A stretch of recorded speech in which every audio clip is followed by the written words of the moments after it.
कि जब अखिया में काजल करेलू सारा लहिकन के पागल करेलू। अभी हमारे साथ विनोद बेदर्दी जी है, जो यानी कि इनका चर्चा चल रहा है कि केसरिया विधानसभा से चुनाव भी लड़ने वाले हैं और फिलहाल जिला पार्षद है। इससे कुछ बातचीत करना चाहें। कैसे हैं आप? बहुत अच्छे हैं। अच्छा, कैसा रहा सफर है आपका गायकी से लेकर और राजनेता तक? देखिए, कोई भी सफर इतना आसान नहीं होता है। हमने बहुत स्ट्रगल किया है, बहुत स्ट्रगल करके गायकी में जो भी नाम हासिल किए हैं, बहुत स्ट्रगल किया हमने।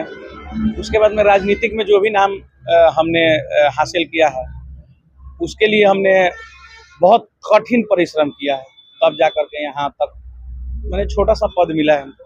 अच्छा जी। अब विधानसभा की तैयारी है। केसरिया विधानसभा की तैयारी है। 2025 में केसरिया विधानसभा चुनाव लड़ना है। क्या लगता है केसरिया के लोगों के लिए क्या क्या सोचे हैं? केसरिया के लिए बहुत कुछ सोचे हैं। केसरिया के हम बेटा हैं, केसरिया के तो हम ही हैं। मान लीजिए कि अब दूसरा कोई आकर के केसरिया पे दावेदारी ठोक दे रहा है, बताइए। लबरई के आकर के केसरिया वासी कह दीजिएगा तो मान थोड़ी ले जाएगा। जो केसरिया का मूल निवासी है, उसको केसरिया की दुख दर्द की जानकारी है। अब दूसरा कोई आएगा ऊपरे से ऊपरे देख करके मलाई खा करके चला जाएगा, तो वैसा थोड़ी होगा।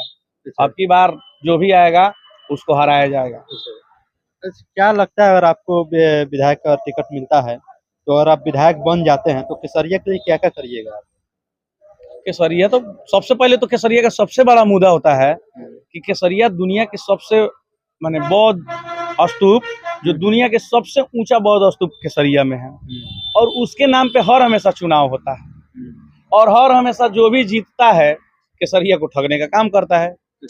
और आते हैं लोग, जीत जाएंगे लोग, ऊपरे ऊपरे मलाई मारेंगे, चलते रहेंगे, फिर वैसे ही खंडहर पड़ा हुआ है।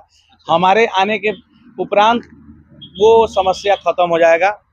जहाँ पे दुनिया की सबसे बहुत ऊंची बौद्ध स्तूप है, वहाँ से इनकम का स्रोत बन जाएगा। वहाँ कितना व्यवसाय बढ़ जाएगा।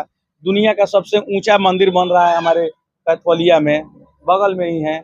और वहाँ से वहाँ की दूरी 7-8 किलोमीटर है।